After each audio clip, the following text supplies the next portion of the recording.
मीनू जी, एक से आप, क्योंकि ये तीन तो फौज के लोग थे, वर्दी से बंधे हुए हैं, बहुत सी चीज, मतलब once a soldier always a soldier. लेकिन मैं और आप तो इस किसी उस चीज से नहीं बंधे, और मैं इसको इसलिए स्पष्ट कर रहा हूं।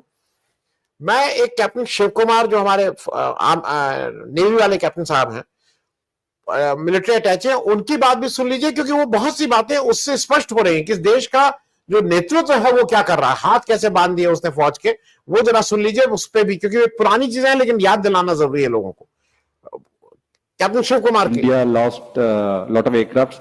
I may not agree with him that India lost so many aircrafts, but I do agree that we did lose some aircraft, and that happened only because of the constraint given by the political leadership to not attack the military establishment or their air defenses. But after the loss, we changed our tactics.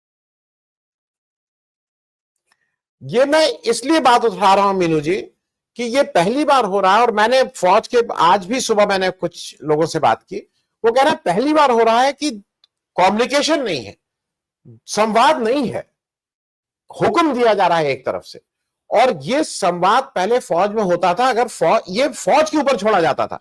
आज आपका फौज का एक आदमी कह रहा है कि भाई हमारे पॉलिटिकल डिसीजन इस तरह के लिए जा रहे हैं, जहां पे मैं इसलिए इस बात से आहत हूं, और मैं इस पे, मैं और आप तो इससे नहीं बंधे, मैं आपका भी इस पे एक टिप्पणी चाहूंगा, और एक टिप्पणी और चाहूंगा। दुनिया की दो बड़ी ताकतें हैं, अमेरिका और चीन, और वो दोनों ताकतें आज पाकिस्तान के साथ खड़ी हुई नजर आ रही हैं। कारण जो भी हो, आप कुछ बताइए कि फलाना है, ढिमाका है, लेकिन वो कारण कुछ भी हो, वो दोनों ताकतें आज पाकिस्तान के साथ बिल्कुल ठीक से खड़ी हुई नजर आ रही हैं। मीनू जी, जो बात मैंने उठाई कि ये पॉलिटिकल नेतृत्व को इसकी जिम्मेदारी लेनी होगी, इसमें कहीं कोई दो राय नहीं। मीनू जी। जी, आनंद वर्धन जी, जैसा आपने कहा, और अभी कर्नल प्रमोद शर्मा जी की बात जो है, मैं उससे पूरी तरह से इत्तेफाक रखती हूँ। उन्होंने जो कहा कि पब्लिक को जानने का हक है कि इस युद्ध में कोलेटरल डैमेज कितना हुआ है। देखिए, हमारी आपस में भी अगर कहीं लड़ाई हो जाती है, आपने देखा होगा सड़क पे भी दो लोग गुत्थम गुत्था हो रहे हैं तो दोनों की लगती है चोट, जीत भले ही कोई एक जाता हो उनमें से। तो उसमें गवर्नमेंट को शर्मिंदा होने की क्या बात है? शर्मिंदा हो रहे हैं इसमें only political purpose, political reason है इसके पीछे, क्योंकि राफेल को लेके मोदी जी ने अपना एक प्रेस्टीज इशू बनाया हुआ है, और हम सब जानते हैं कि राफेल को लेके 2019 का चुनाव में जो विपक्ष की तरफ से मुद्दा था, खासकर कांग्रेस की तरफ से, वो राफेल में हुई डील में ही जो हेराफेरी हुई है, जो धांधली हुई थी खरीद में, कि जो कितने हमें 100 से ज्यादा जहाज खरीदने थे और लेके हम आखिर में आए 36 जहाज। तो वो चीज उसमें कि इतने पैसे में आपने इतना भारी जहाज खरीद लिया, और उसमें आपने सुप्रीम कोर्ट तक गए, और वहां आज भी झूठ बोलते रहते हैं कि उसको डांट लगी और उसने माफी मांगी राहुल गांधी ने, जबकि राहुल गांधी ने नारे के ऊपर माफी मांगी थी, इसलिए नहीं माफी मांगी थी, उन्होंने राफेल की डील को क्वेश्चन किया था। राफेल की डील अंडर सस्पिशन आज भी है। तो मोदी जी राफेल को एडमिट बिल्कुल नहीं करेंगे। At some stage, later stage, वो जाके सुखोई, मिराज जो भी गिरे हैं उनको एडमिट भले ही कर लें, वो ताज जिंदगी राफेल का गिरना एडमिट नहीं करेंगे जब तक उनकी चलेगी, जब तक उनके हाथ में पावर है। अब रही बात राफेल गिरे कि नहीं गिरे, इनकी पार्टी के ही सुब्रमण्यम स्वामी कह रहे हैं, भाजपा के, उन्होंने कई बार कई इंटरव्यूज में कहा है अपनी पार्टी के बारे में, अपनी सरकार के बारे में। वो कैसे, उन्होंने तो सात राफेल कहे कि गिरे हैं।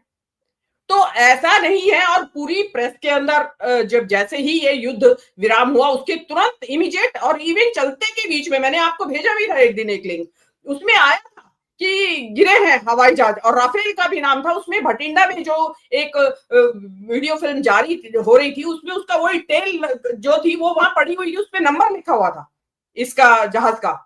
तो वो चीज क्योंकि जो कहते हैं ना कि ये सरकार जो है कवर अप करने में बहुत माहिर है, मतलब आपने तुरंत फुरंत में उसको ऐसा डिसमिस कर दिया हो हल्ले में कि आपको किसी को भी कुछ पता ही नहीं चल पाया।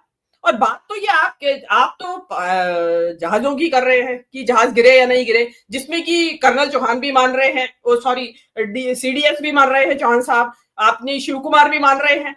वो नाम लेके ना मान रहे हो, वो मान तो रहे हैं ना, डैमेज हुआ है, नंबर 1। नंबर 2, सुब्रमण्यम स्वामी उनकी पार्टी के नेता कह रहे हैं। नंबर 3, पूरे वर्ल्ड मीडिया में ये बात थी कि राफेल गिरे हैं, और जिस दिन गिरे राफेल, उससे अगले दिन राफेल के स्टॉक्स के रेट में बहुत जबरदस्त डिप आया वर्ल्ड मार्केट में। तो खाली ऐसा तो है नहीं कि इंडियन गवर्नमेंट कहेगी तभी आएगा डिप वहां के रेट में, क्योंकि उसकी खबर पहल चुकी थी। तो ये चीज, हम इस चीज को डिनाई करना, तो जब ये होता ना कि शुतुरमुर्ग की तरह रेत में सिर डाल लिया और भाई कि कुछ नहीं हो रहा है, ऊपर हो रहा होगा जो हो रहा होगा। लेकिन पब्लिक को मालूम चलना चाहिए, लेकिन सरकार नहीं बताएगी। जैसे अभी आपने बताया कि ये खबर आई है 6 जहाज की, जिस वक्त ये ऑपरेशन सिंदूर होके चुका था, एक वीडियो पाकिस्तानी पत्रकार अजीम चौधरी का वीडियो, आज भी लिंक है मेरे पास, मैंने आपको भी भेजा था। उसमें उन्होंने 6 पायलट्स के नाम, उनका सर्विस नंबर और कौन कौन से आर्मी हॉस्पिटल्स में वो दाखिल है, ये उन्होंने सारा डिटेल उस वीडियो में बोला है, नाम के साथ बोला है। उनके जो डेजिग्नेशन, कौन विंग कमांडर, स्क्वाड्रन लीडर, जो भी नाम है वो सब के नाम उन्होंने उसमें बताए हैं। और खबर तो ये भी आई थी कि 6 में से 1 की डेथ भी हो चुकी है,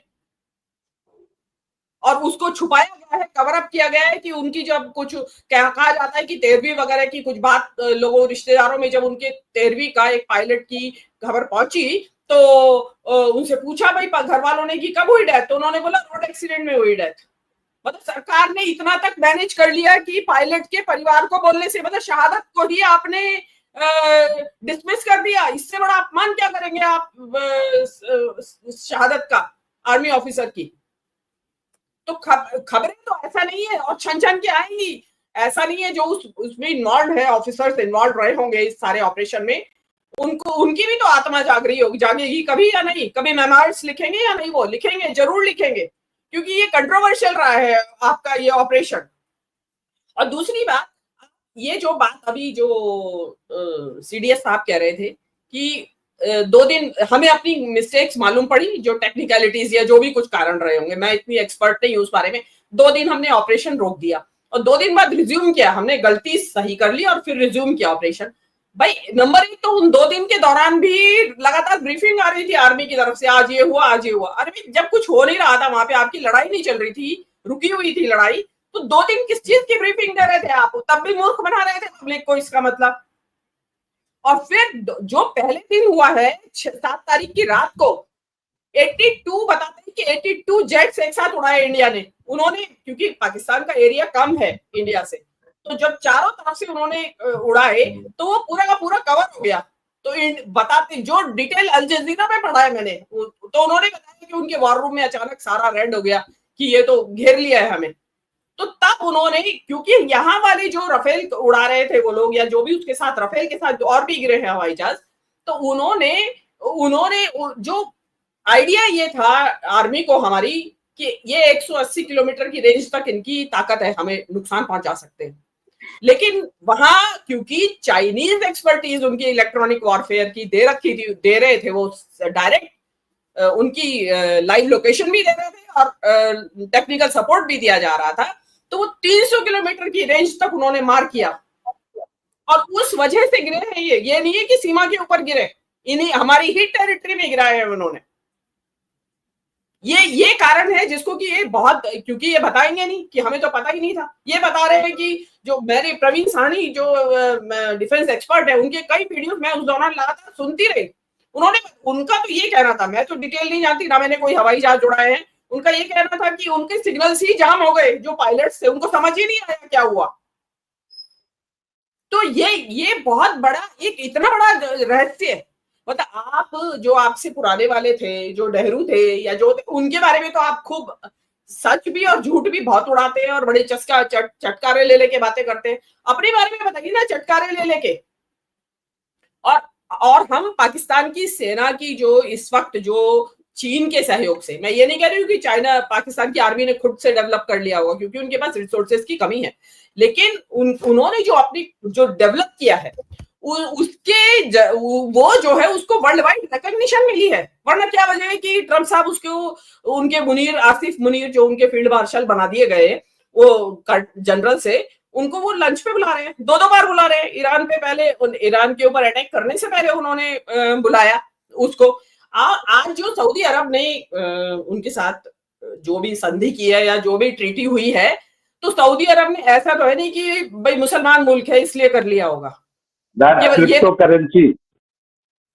जी जी क्रिप्टो भी है, एक कारण क्रिप्टो भी है, लेकिन इसमें भी फिर आता है ना कि अमेरिका का हाथ है। इसका मतलब कि अमेरिका ने क्या करा कि भाई सऊदी अरब की सुरक्षा से एक तो अपना खर्चा बचा लेंगे, वो हट जाएंगे धीरे धीरे, पाकिस्तान के जिम्मे दे दिया, लेकिन पाकिस्तान को बॉस बना दिया इलाके का। सीधे सीधे आपको एक तरफ कर दिया है कि आप हटो, साइड में हटो, आप ये बादशाह है। पाकिस्तान के तो अच्छे दिन आ गए हैं, अमेरिका का भी लाडला है पाकिस्तान, चाइना का भी लाडला है पाकिस्तान, सऊदी अरेबिया का भी लाडला है पाकिस्तान। पाकिस्तान सबका लाडला बन गया है अभी। ऑपरेशन सिंदूर की विफलता है ये, और ऑपरेशन सिंदूर के बाद बना है पाकिस्तान सबका लाडला। दुनिया की दो महाशक्तियां अमेरिका और चीन, उन दोनों का लाडला पाई। देखिए उनकी डिप्लोमेसी देखिए, उनकी विदेश नीति की सफलता देखिए। वो कहते हैं ना अकल बड़ी की भैंस, तो उन्होंने अपनी अकल लगाई। उन्होंने अपनी ये नहीं कि हमारे पास राफेल है और ये है, अकल लगाई और आज वो सबके लाडले बन के बैठ गए। ये देखिए ना, वो मतलब एंटी टेरर, वो यूनाइटेड नेशंस का जो काउंटर टेररिज्म जो सेल है उसके वो चीफ बन गए हैं। आईएमएस से बेल आउट पैकेज मिल जाता है ऑपरेशन सिंदूर के दौरान ही। तो जो पाकिस्तान की आर्मी ने जो किया है, उन्होंने, मैं दुश्मन की जो, क्योंकि दुश्मन है इसलिए हम उनकी काबिलियत को अंडरमाइन कर दे, मैं ये नहीं मानती हूँ। अगर सऊदी अरब उनको जिम्मा दे रहा है अपनी सुरक्षा का, क्योंकि सऊदी अरब की अपनी आर्मी तो मिनिस्क्यूल है ही, ना की बराबर ही है, तो वो कोई किसी कारण से तो जिम्मा दे रहा होगा। वो सारी उसकी स्टडी की गई होगी कि भाई कितने कैपेबल हैं ये लोग, कि कर पाएंगे या नहीं कर पाएंगे सुरक्षा। तो ये कोई छोटा मोटा उनका अचीवमेंट नहीं है। लेकिन इसको जाने दीजिए आप पाकिस्तान को, हम अपनी बात करते हैं। अपनी राफेल आप छुपा क्यों रहे हैं? मैं आपको जैसे बताया कि 6 पायलट्स की जो बात आई है वो भी अभी किसी दिन और आ जाएगी, ऑफिशियली आ जाएगी पाकिस्तान से। इंडिया से ही हो सकता है आ जाए किसी की, क्योंकि किसी ना किसी की तो आत्मा जागेगी ना कि हुआ क्या है। लेकिन ये जो इस तरीके का झूठ छुपाना, वही झूठ अभी यहाँ छुपाया जा रहा है वोट चोरी में। आप ये देखिएगा इसी तरह से निकल के बाद में फिर आएगा कि yes Rahul Gandhi was right. लेकिन तब बहुत देर हो चुकी होगी जब तक आपको ये बात समझ में आएगी कि राहुल गांधी सही था वोट चोरी के मामले में, जब तक बहुत देर लुटा चुके होंगे सब कुछ। तो सेम यहाँ पे हो रहा है कि आप सब चीज के ऊपर पर्देदारी, और पर्देदारी भी कैसी, झूठ की। उसमें मीडिया को लगा रखा है आपने चलते युद्ध में कि इस्लामाबाद कैप्चर कर लिया है, आसिफ मुनीर को कैप्चर कर लिया है इंडियन आर्मी ने, और कराची एयरपोर्ट को ध्वस्त कर दिया है, और वो चलने दे रही है सरकार क्या उस टाइम वॉच नहीं कर रही थी कि हमारे मीडिया पे क्या चल रहा है? इमीडिएटली रुकवाना चाहिए था कि क्या कर रहे हैं आप, क्या बकवास दिखा रहे हो आप। ऐसा कुछ नहीं हुआ है वहां पे। उसके और हुआ क्या, अपनी मजाक उड़वाई। आप मजाक मीम्स बनाते हैं लोग, आज भी बना रहे हैं उसके। तो ऐसा है कि पाकिस्तान की उसको इतना अंडरमाइन ना करे। गरीब देश होगा, है वो भले ही, लेकिन अपनी जो क्या होता है कि गरीब के अंदर भी क्षमताएं तो होती होंगी किसी तरह की, या बुद्धि खत्म हो जाती है गरीब की,